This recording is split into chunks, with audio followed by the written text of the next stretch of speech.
Here we are, Full Metal Monkey Moon. I'm in my element. This is what it feels like to be in my full form. Look out. We need just a camera on David all for the entire time. Just I need theme music. I need a need to watch band. his face the entire time. So hello, everyone. We are here for our full moon discourse.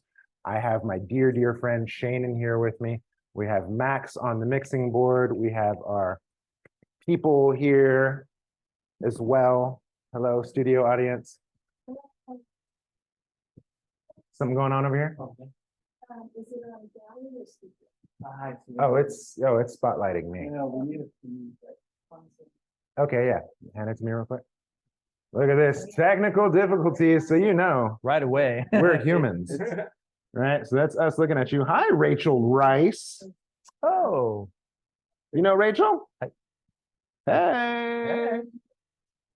Okay, and then this is our show. This is our show. Is it recording still? It's recording. It is recording. It's recording.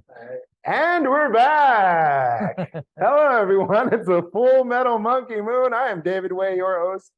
Wudong West Cultural Heritage Center represent our dear friend Seanan Zook of Zenwu Astrology is here to tell me about me. No. I'm here to listen to you. Please tell me. Please. Oh, I guess you guys want tea. Hold on, all right. So the other aspect of this conversation is I will be serving tea. In our community, we have something called a connoisseur club. Every month, we send you amazing tea. However, some of you may not know how to brew it. And so we're going to be brewing it live here so you can kind of see how it's done. I invite you to bust out your teas. If you're a member of this club, brew it with me. Keep time, keep rhythm. I'll tell you how hot the water is. And then you can kind of be involved in that way. Okay, so that out of the way. Monkeys, aren't we great? Oh yeah. So good. So good. So there's some analogies here. I guess, you know, where would I start? Just like a dart. And that's kind of the improvisational aspect of monkey chi is generally considered to be some mixture of like a visionary wisdom mixed, tracing out to sort of an egotistical fantasy, right? That's the balance, that there's always a fine line to walk and there's always a balance to be had. And that is sort of the chi of monkey, which has a lot of analogies to other cultures, this notion of a trickster. Right? So, I mean, there's, people watching could tell us, about what trickster is for them. And so you have a Heoka traditions in Lakota. You have I think of Anasi Boys, Ananasi Boys. Like that is a great book. Gaiman, right? Gaiman wrote that book. And talks about this kind of a trickster vibe. That's why I was singing the Moana song. Hey, it's okay, you're okay, you're welcome. This kind of this is trickster energy, And I was thinking about it, it's like Maui, that figure, that's a Monkey King story. If you think about it, he's trapped, right? He has to make amends. He's a demigod, it's a straight up Monkey King story. And he has to soften his egotism, to reclaim. He has magical tools, he has transformational art, transformational powers. He's a shapeshifter, wow. Yeah. So it's definitely a Monkey King story. And instead of the crudgel, he has that big. He has this hook that allows him to assume any form. He takes credit for a lot of things he didn't do, and he's beloved. Right? Until he screws up, and then he gets. Whoa! I'm looking at that story in a whole new light now. Yeah, me too. When I was thinking about it, I'm like, wow, he's a demigod. Oh, that's Monkey King. Yeah. Right. So these are kind of demigod sort of trickster figures that are throughout all cultures, and And that's what we're in the middle of now. Why we don't really, I mean, we have Monkey King, but in Chinese culture, but that's not really what we're talking about. We're not like, look out for the Monkey King. Like we're more talking about a season, right? So how does it go from like a demigod messing with humanity and messing with nature to something that's a little more primal, maybe a little bit more elemental? The notion of, I was fielding this question the other day about like seasons, because people, when they read my writing, some people have observed like, oh, you talk about the seasons a lot. And I had to clarify, like, there are no seasons, actually, from the standpoint of the calendar. There's only this, there's only this dialogue between yang and yin. That's actually what generates, what we perceive as the seasons, right? Wow, got it. So that's true. In the cosmology, there's only lesser yin and lesser yang. Right. Yeah. Or full yang, full yin, Uh-huh. right? In these equal points of harmony. Got it. Whoa. So no season. Not really. I mean, that's the reason why Ming would always say that, like, it doesn't matter if it's hot. Like, stop fixating on the fact that it's still hot. It's autumn. It's happening. Like you should be tracking the relationship between yang and yin at this time, and not thinking about the fact that it's 85 degrees.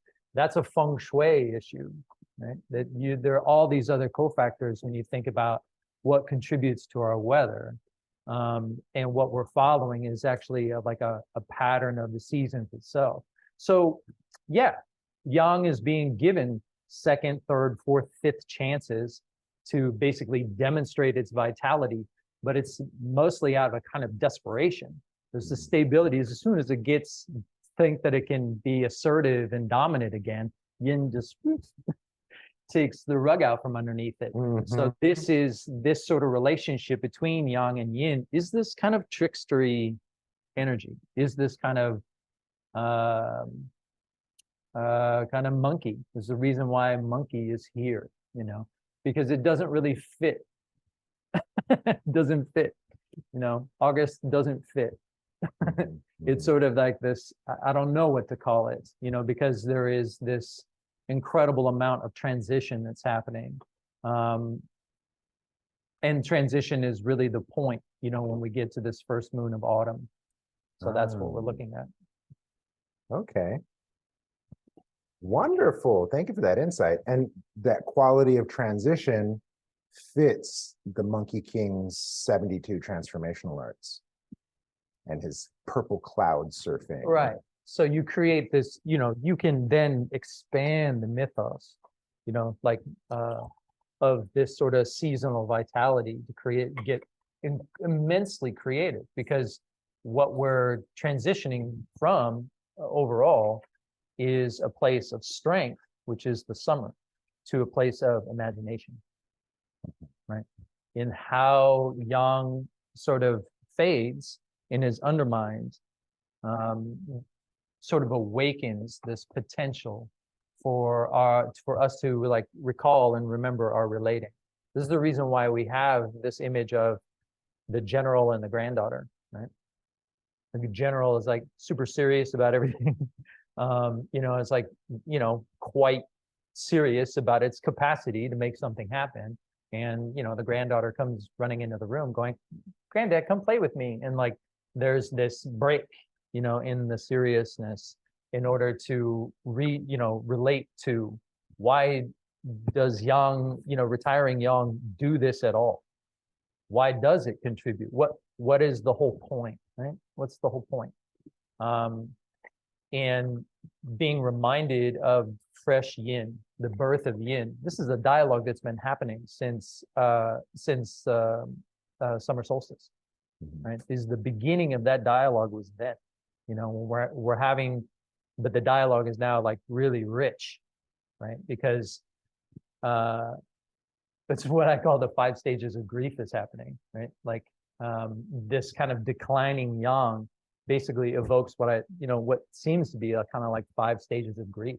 I have anger, I have, denial, I have bargaining, lots of bargaining, right? Like, oh, I just want to keep going. I have two more projects. I've just got to keep moving, right? Well, if I, switch this energy around and then, sleep all night, don't sleep for 3 days, then I might be able to get it done. So we go into this kind of like process where we're trying to prolong, the effects of productivity of yang qi, but we're constantly being sort of undermined along the way. So we're being reminded that, stability is kind of waning, strength, not so much. And at the same time, we're trying to be clever, right? Which is definitely a monkey quality. Shout out monkeys. Well, segue really quick. I want to tell you guys about the tea that we're brewing here. We have a gaiwan. It's just a simple porcelain gaiwan, very basic, $20 off Bezos. And what you do is you heat it up with about 200 degrees, a little less than boiling. And so now that my vessel's warm, I introduce about 7 or 8 grams of this fine tea.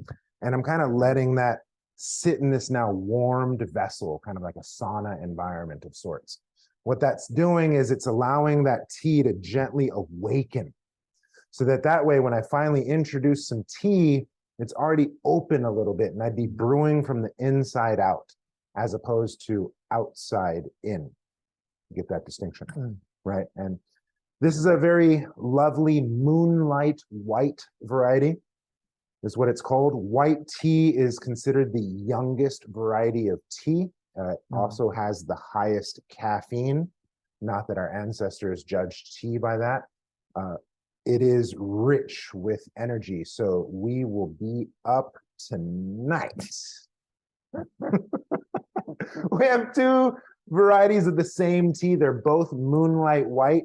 The first one we're going to try is the white one. The next one we're going to try is the purple one. We got grapes, okay? Purple variety. So here's our first rinse. I'm using 180 Fahrenheit to give it a good rinse. And then we'll give it a brew. You excited? I am, actually. I like white tea. All right. Usually, white tea, it's a great summer brew. Late summer brew, the heat, big heat chinode, works well. Nice afternoon, gives you a nice You've been pickup. eating lots of melon? Dude, Everybody been eating lots of melon? 3 a day. Dude, I have the new watermelon hookup straight from the farm, $15 each. Dude, huge. They deliver it. I just got 5 more today. Shout out to watermelons. They're going to be going on until the middle of October. You're going to see me watermelon out. I'm going to be in November, like withdrawals, just like watermelon. You should hopefully have enough fluids by then. Well, I know, but I'll have the fluids, but I won't have the habit. But the taste. The juice. Everybody's going to have their little spice lattes. I'm going to be craving watermelon still. Yeah. It's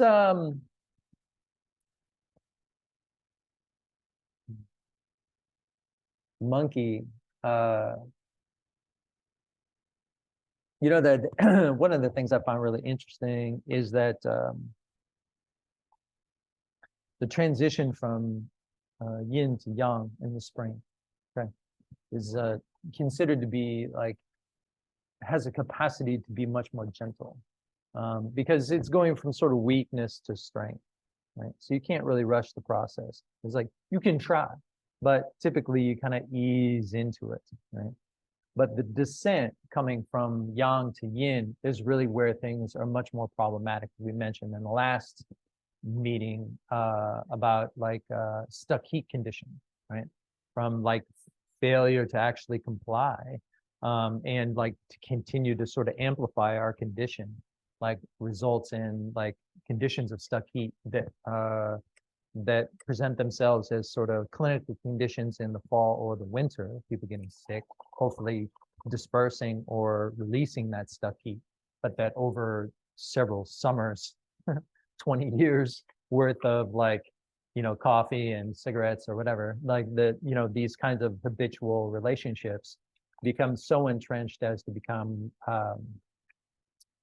severely debilitating and like becoming a locus of, you know, uh, major health conditions that express. So it is that kind of stuck heat. It's a historical. It's not just America, that we, drink coffee and beer all the time. It's like this is pretty well documented throughout Chinese history, and with the standardization of medicine.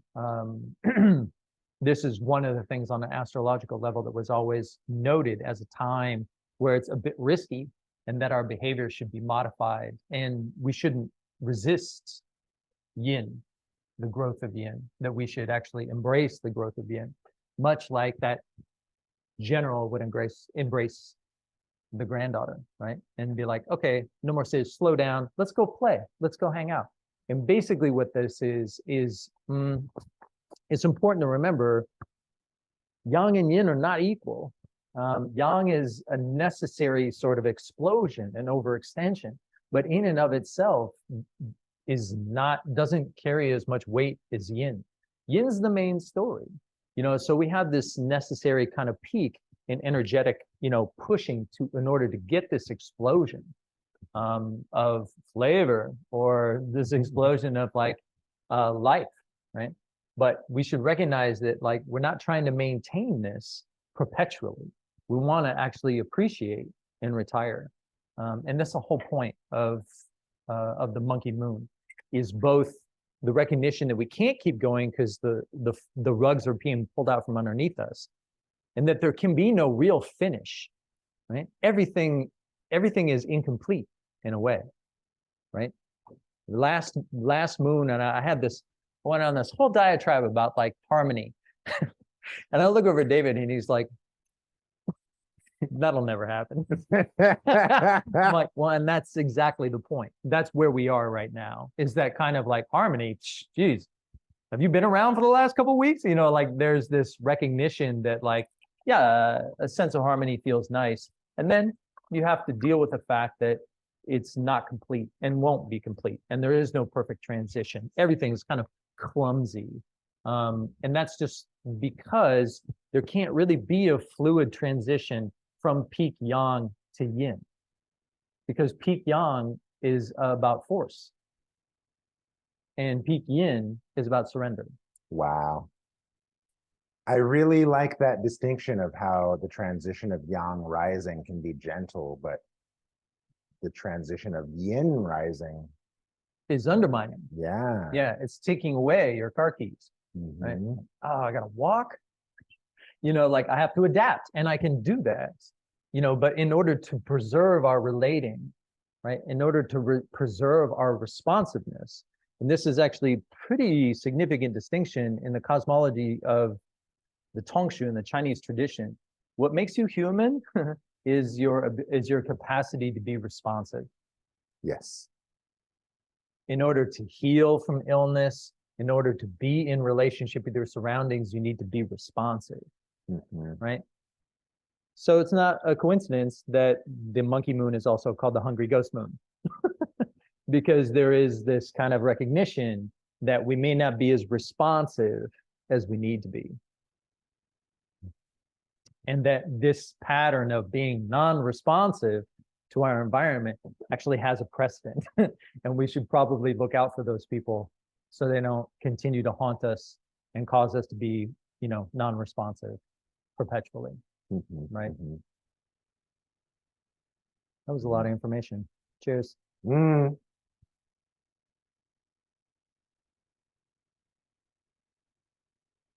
you like to see? It's nice, right? Yeah, white tea is often subtle. If there was a flavor profile to white tea, I'd say it's pastel. It's like, not even it's like it's like subdued, it's muted, very muted. You got to look for it. Yeah, but there's vegetal, there's grass, there's it's very nice. Shout out to Sohan, West China, who's cooking up our teas. Man, we're about 4 months in now. And I don't want to get your guys' hopes up, but we're in the conversation of next month, you're going to get some tea, but you're also going to get a tea ware. Yeah, we're trying to like really make our tea club special for people. And so shout out to Sohan at the West China Tea House making it live for us. Excellent tea. Yeah, let's brew this again. Shall we get into a segment? Please. Wrong segment. Yeah, how about good luck, bad luck, who knows? Well, the quickest answer that I have for who does well in the time of chaos, my ready-made answer for that is follow your rat friends. Follow your rat friends, because they know where we're going. They're a winter chief, right? So they see the shadow and they're like, okay, you know, like get pragmatic, you know, they very easily get practical and pragmatic, you know, so they, you know, this is a really good time. I mean, there's so many things we could be doing in terms of creating greater efficiency. This is a return to some of the considerations of spring. Yeah. Clarity is what we're supposed to be cultivating, right? So we have to come back to what have we learned? Yeah. You know, if you want to be not so much maybe retrospective, but just like a little bit, just kind of see the course of your spring and summer and how it's led to here, like what's still outstanding, you know, check your ledger.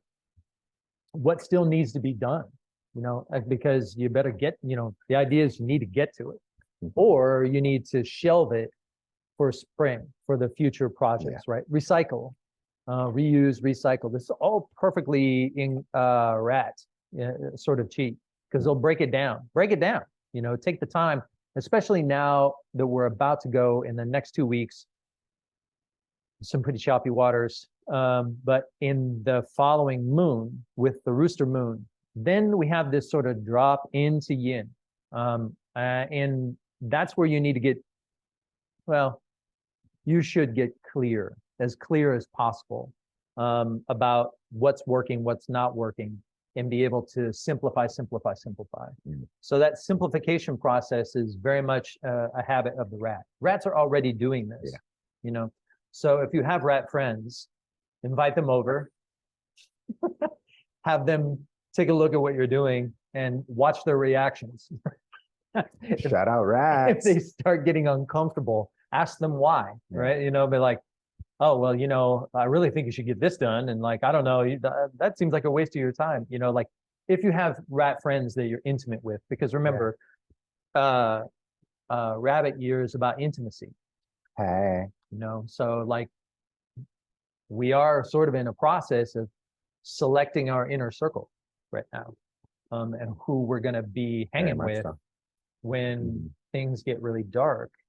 So this is a very creative time. I mean, if we can embrace spaciousness, okay, if we can actually, instead of trying to fill up all our time and be as productive as possible and find a way to make it happen, relax, you know, like actually loosen up and invite this kind of open space where things that need to be resolved can resolve themselves, or like give sort of indications about how things need to go forward or conclude or wrap it up. I mean, there's a lot of different things you could do for the remainder of this moon and then going into next, this idea of harvest, right? When we start making distinctions about like, you know, think about either the people or the things that you're doing and whether or not in the middle of winter, you still want to be doing that, you know, like, because I guarantee you, if you're not thinking about it, you should, you know, about that kind of intimacy and potential for simplification that actually is available right now.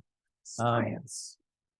Yeah. If I may, I really appreciate that view of checking in with your rat friends because they're winter animals and they can get us ready for what's coming.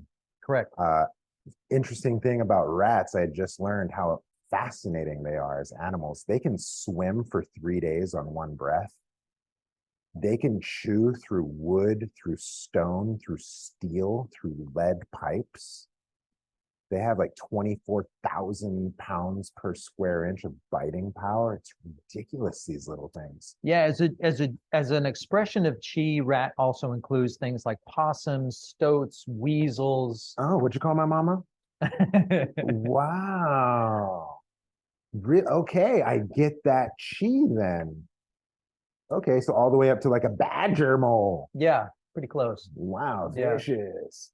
So, I mean, the Asian rat that Ming always referenced was about the size of a possum. We're not talking the New York rat, although those are pretty big by now. Okay. But regardless, Well, this is a spectrum of a kind of chi that represents a kind of sociality, a sense of survival.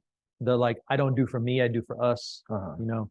So that's going to be incredibly important this year. I mean, once we get there, that once we turn the corner through rat and preparing for the new year, we should definitely be teaming up, because Dragon Year is going to start off pretty strong. So I'm not trying to get ahead of ourselves, but like how we process our fall actually does inform what's available for us in the spring. for sure. Right. So the kind of less is more approach actually gives us more spontaneity, more creativity. It allows us to really have insight about the principles that we started with, where we're going, and what that might actually, you know, what we can take into the winter and incubate, because it'll be, you know, incubation will actually be really important this year. So at this point in time, we're wrestling with the idea of like, I don't want to go to bed. I actually want to stay up and do another puzzle. Come on, you know, like there's this, what I call the 5 stages of grief, you know, that the fact that I'm starting to realize I have to go to bed and I don't want to, you know, so there's a lot of ways in which that can really express itself in our behavior as a society and individually.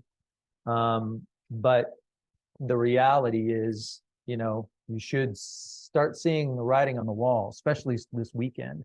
And you should really actively embrace this kind of gathering in sort of chi. Got it.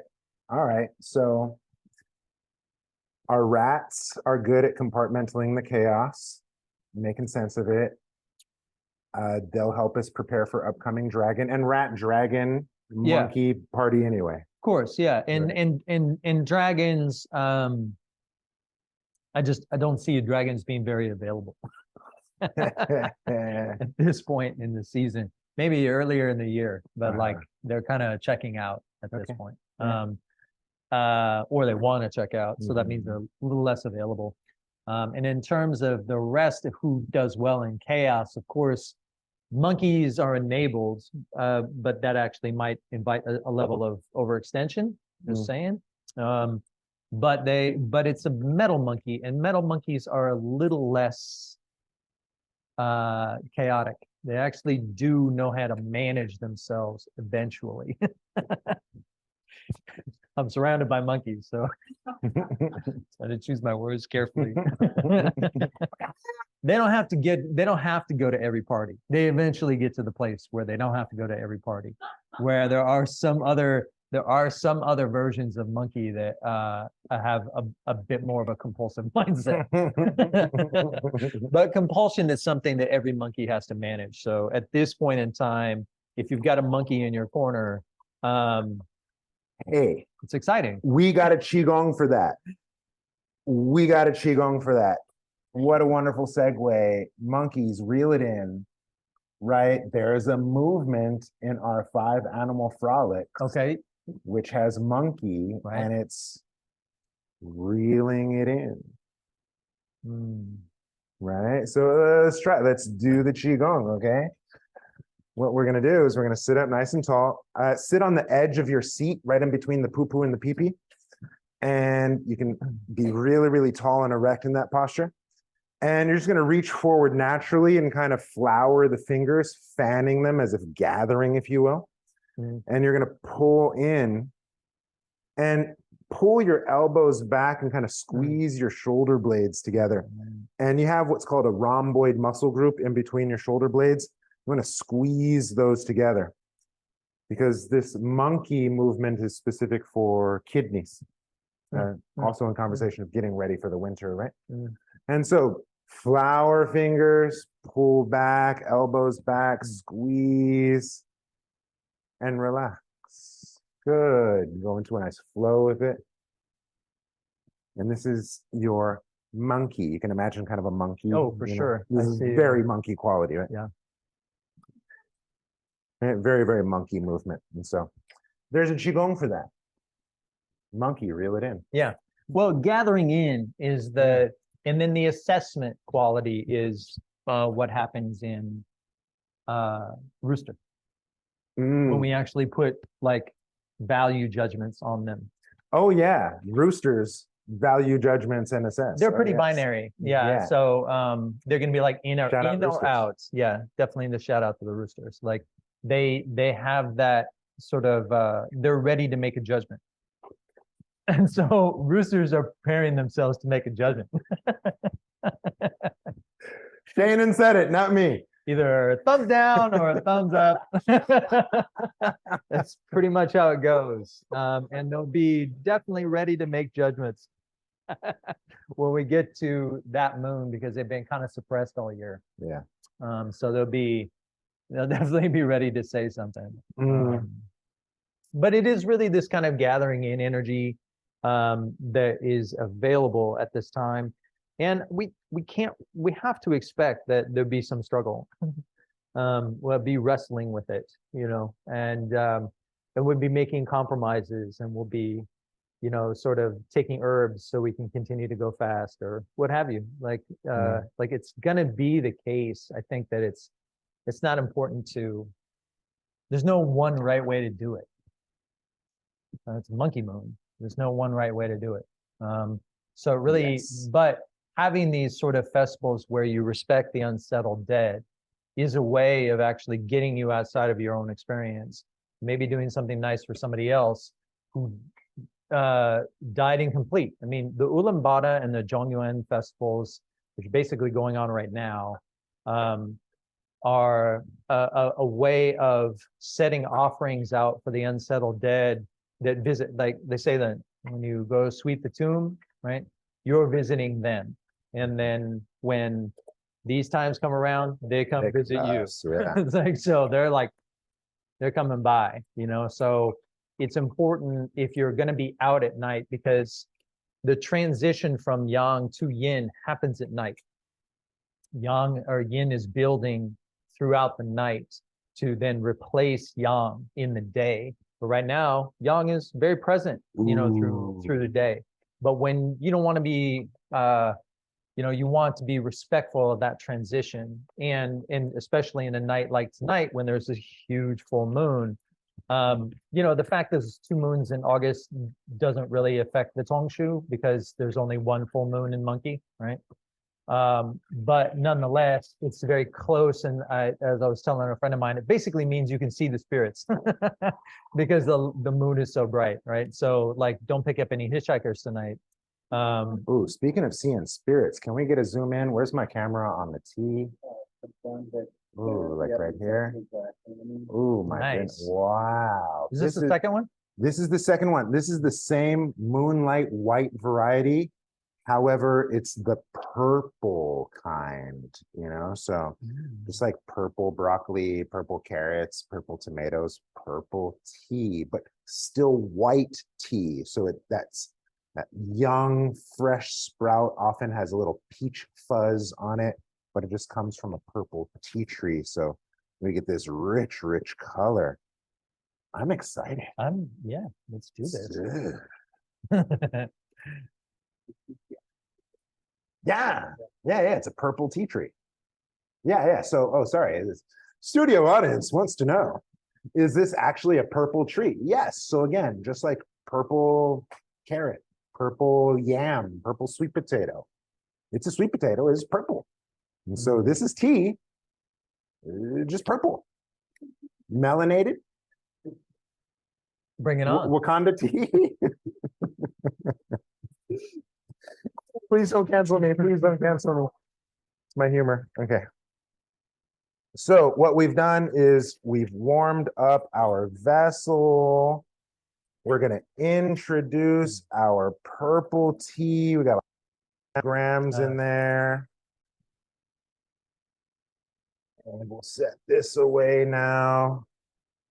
What I'm doing is I'm giving the tea a rinse first. And some teas you may not have to rinse if they're really, really good quality or well sourced. However, it's just good habit, especially if you're getting from these small artisanal sources or if they're aged or vintage teas. It's just good habit to give them a good rinse. It helps them open up and lets you get a good brew. And if there's any age or any dust or anything from storage or any of that, it's just a good habit. Just like you want to wash your hands, hey, wash your tea, wash your tea. And so I'm using a 185. I don't want to go too hot. I don't want to scald. White teas are a little bit more delicate.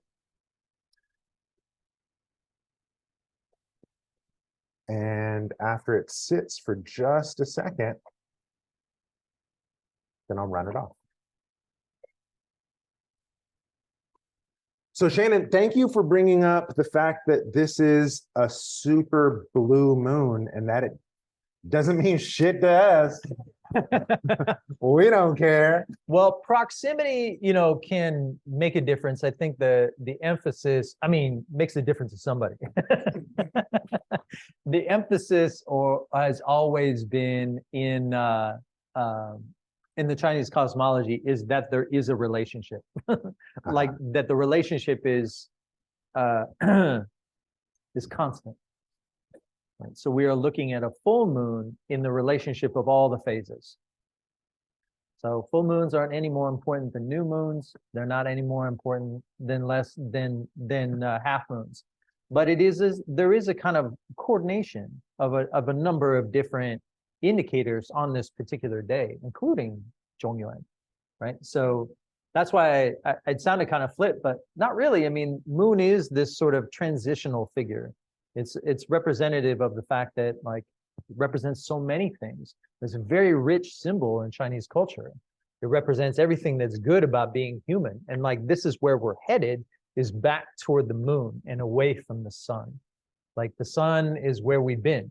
And so we should recognize and honor the opportunities that came from the vitality and the forceful vigor of the sun, but that it is actually a little bit of a relief to kind of go away from it, because it's always considered in the Chinese tradition to be a little too strong. So coming back towards something that's much more spacious, represents the kind of all the good things of life, these subtle values. This is what I always say, when we do chart readings for people, the most amazing things are the things that are most influential in life aren't necessarily yang based. They're yin based. They're favors, friends of friends, people who know people, this kind of willingness to sit down and receive other people and have tea, not very yang activity, right? This is a yin activity. So sponsoring and cultivating these sort of yin activities, this is essentially culture from the standpoint of the Chinese tradition. That's where culture resides, is in the moon, not in the sun. The sun is actually kind of a dangerous, necessary cousin. It's romantic right here. No, yes, but it's also the tradition. It's also the view. The view is, welcome the sun, bring us the vitality, and as soon as it's done, let's get out of here. Before the sun goes too far and destroys the things that we value. You have to remember, yin is where all the potential's at, not in yang. So if you don't take this time to turn toward preserving your yin, then you ruin your potential. That's on the level of our physiology and functioning health, and it's also on the level of our ecosystem. It's all the levels, they are intimately connected. That there is no separation in that principle. If you ruin your inner resources, you're very likely to ruin your outer ones as well. So it's that preservation of yin right now that's like recognizing, oh, okay, guys, you go ahead with the meeting. I'm going to go play with my granddaughter. And I'm going to remember why I fight a war in the first place, right? Is to preserve the future. Like we can't anticipate that everything we want to do is going to get fulfilled in the monkey moon. Monkey's like, forget it, right? Forget it. Like, nice idea, fella, but like, here, let me just show you how it's all going to go wrong. Like, the point is not to keep pressing forward to prove monkey wrong. The point would be to, step back.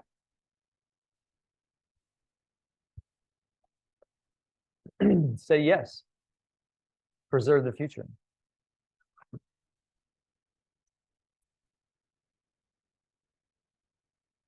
That one's even more subtle than the first one. Give it like 2 more steeps. Let it open up. It's very subdued still, but It's very shy. distinct. Yeah. She'll warm up. This is second steeping. Oh yeah, there you go. Yeah, see? Mm-hmm. But it's nice. There's a bit of smoky to it.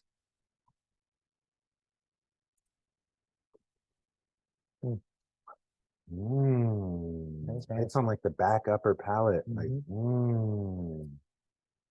gives a good mouth feel. My mouth is nice and refreshed and moist after. Wish you could be here. Yeah. Shout out Tea Club. All right. So we have another segment. What would Ming do?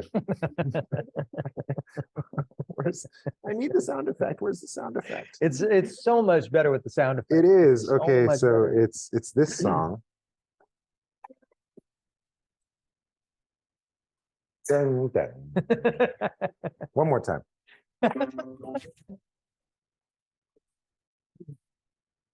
What would Ming do? Ming, our beloved teacher, apparently last moon he would have gone on retreat. His birthday's coming up.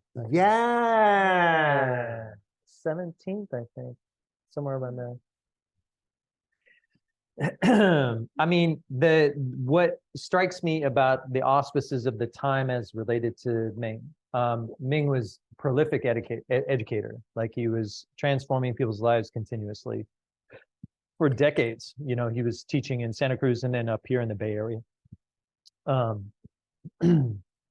And I highly recommend going, for everybody listening to this, to go to DaYuanCircle.com and check out the recordings that he left behind, because it's, that's where I'm at. 20% of my day is like listening to recordings. And there's a lot of things that have been left behind that are there for us to digest. And I think, kind of to that point about like what he would be focusing on right now, is that he's mentioned in many of his nourishing and within recordings, talking about the chi node shifts, that the last 4 from the summer solstice going to white dew, I think it is, like those, like there's like 4 chi nodes in there. They're really important. And that represent, especially from maintenance of good health, anybody who's a health practitioner or is actually looking to change their own habits, it's monkey moon. Like, switch it up, like actually try something different. That's why this moon, or the fall, the monkey moon in general, is a kind of corollary to the tiger, and the first moon, like, that is interested in sudden changes and lurching and going for things. The monkey can also use this kind of experimentation and potential for reimagining our situation, right?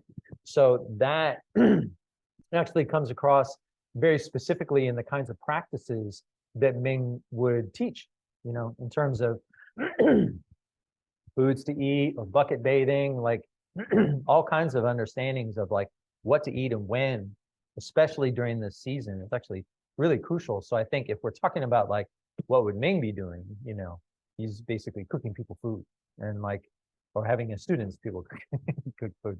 But like those are, look, especially in such an intimate year as the water rabbit, it's like potential for great transformation, maybe just from the food you eat. very subtle. We should pay attention to those kind of subtle changes in our human behavior. If we're looking for like big revelatory experiences, like going to Burning Man, you'll just blow it out the back end. Like it will be too strong for it to actually land and start shifting the behavior.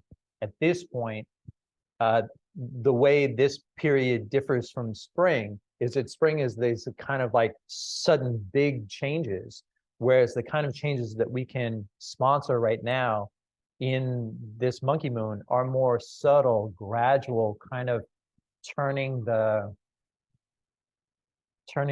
Titanic kind of shifts, like sort of putting it in a kind of subconscious way and like allowing it to ferment, ferment through the winter and then come out the other end as inspiration, right? So, but right now, that's the connection between fall and spring, is this kind of like, let me just pay attention to my experience and how I feel if I switch up these, say, dietary practices, or if I go to sleep, or if I like don't drink this or don't eat that, like, or if I get regular body work, let me just try, and see how it feels, experiment, and sort of rediscover your imagination, along those lines. So I think that that's where I'd see Ming really being of great influence at this time, especially in a water rabbit year.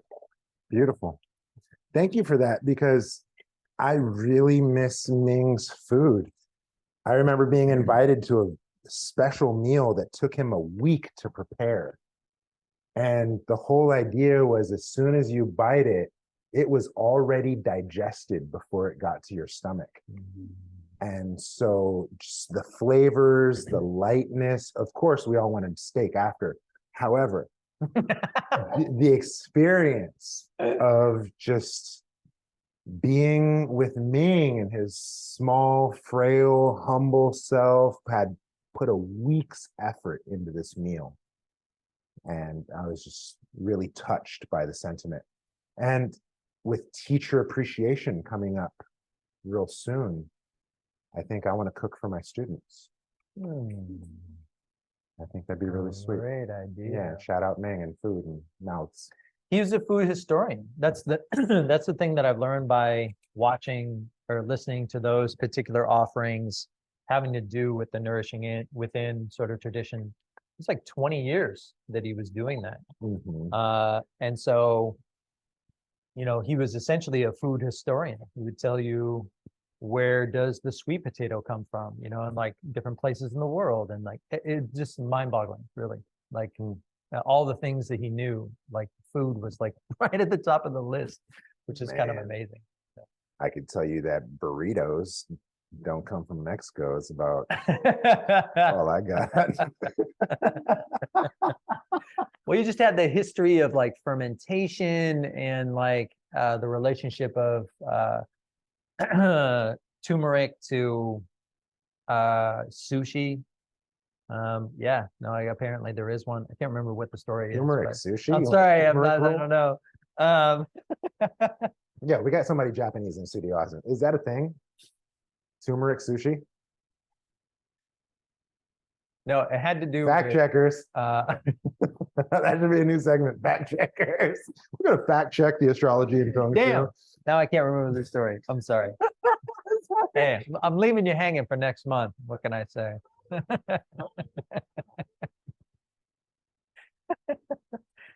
I'll shut up. Sorry. Yeah. Hey, so good time to check in with our listeners. Who's logged in right now? Anybody have questions? Studio audience.